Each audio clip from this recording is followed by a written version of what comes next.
In a desperate bid to break through Ukraine's well-protected defense line in front of Siversk, Russian forces launched a massive assault using 50 motorcycles and light vehicles. Ukrainian defenders managed to adapt quickly and deal significant damage to this enemy attempt. Euromaidan Press says that the Russian goal here is to penetrate the heavily fortified Vyimka-Zvanivka defensive belt, which serves as a critical shield for Siversk, preventing Russian forces from making any meaningful advances in the region. Having exhausted almost every other attack vector in the Siversk direction with little success, Russian commanders saw that this untouched sector as their only remaining option for a major push, even if it is very well protected. The Vyimka-Zvanivka line is the gateway to Siversk, and breaching it would allow Russian forces to pressure Ukrainian defenders, paving the way for deeper advances. However, previous mechanized assaults in the Siversk direction were disastrous, costing Russians an entire army of tanks and vehicles.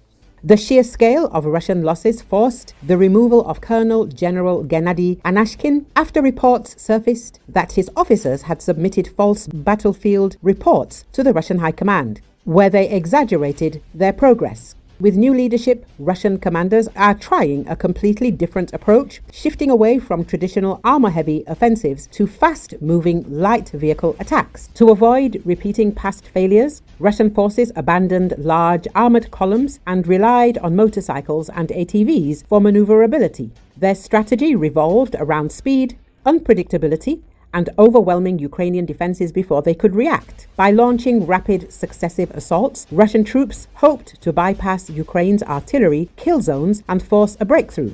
The motorcycles' ability to navigate rough terrain and evade FPV drone strikes also played into their tactical planning.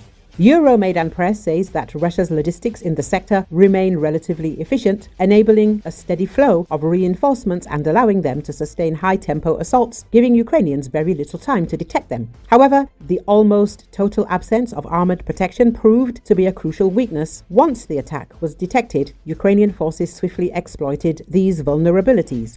The lightly armored vehicles offered no defense, leaving Russian troops completely exposed to drone strikes, artillery fire, and machine guns. Despite their speed and maneuverability, the Russian assault was swiftly intercepted. Ukrainian defenders from the 10th Mountain Assault Brigade, Edelweiss, maintained constant drone surveillance despite the previous low intensity of combat engagements, enabling an almost immediate response. The hilly terrain with 3 lines provided some advantage to the Russians, allowing Ukrainian forces to efficiently target them as they crested the hill.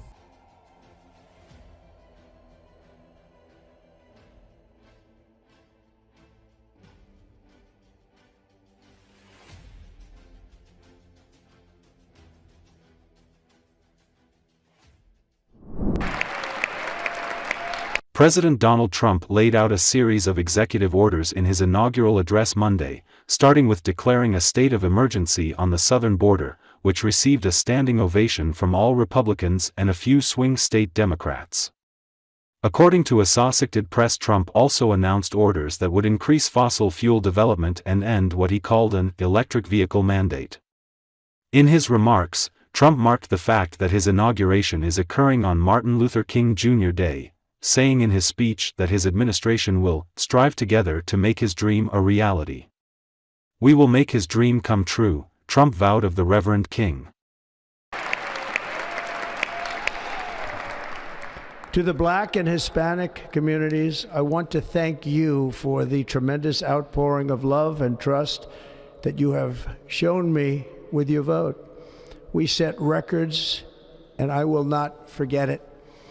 I've heard your voices in the campaign, and I look forward to working with you in the years to come.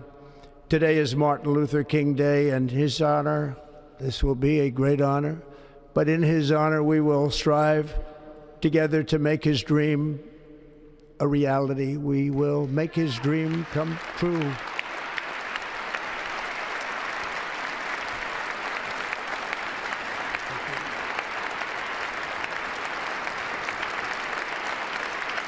Today I will sign a series of historic executive orders.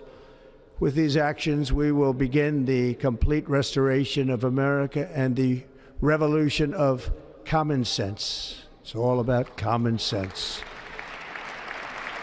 First, I will declare a national emergency at our southern border.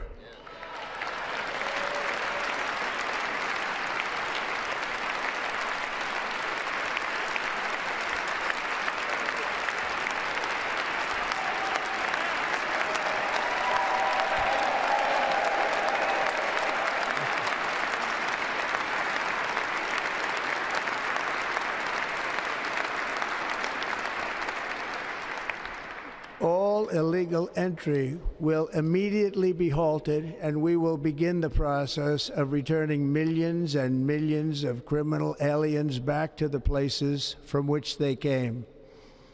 We will reinstate my Remain in Mexico policy.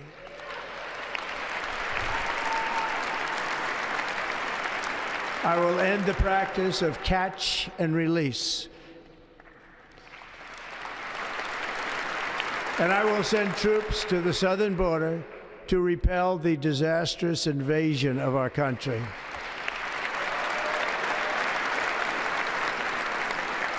Under the orders I signed today, we will also be designating the cartels as foreign terrorist organizations.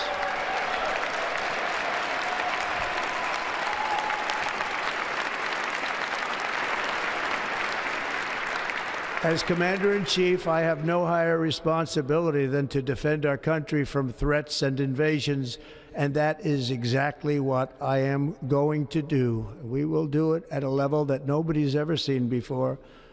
Next, I will direct all members of my cabinet to marshal the vast powers at their disposal to defeat what was record inflation and rapidly bring down costs and prices.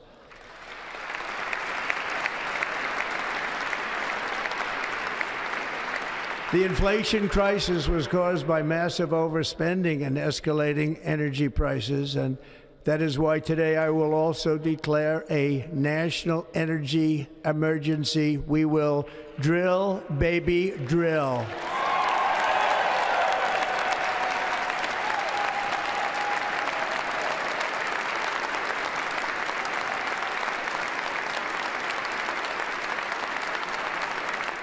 With my actions today, we will end the Green New Deal and we will revoke the electric vehicle mandate, saving our auto industry and keeping my sacred pledge to our great American auto workers.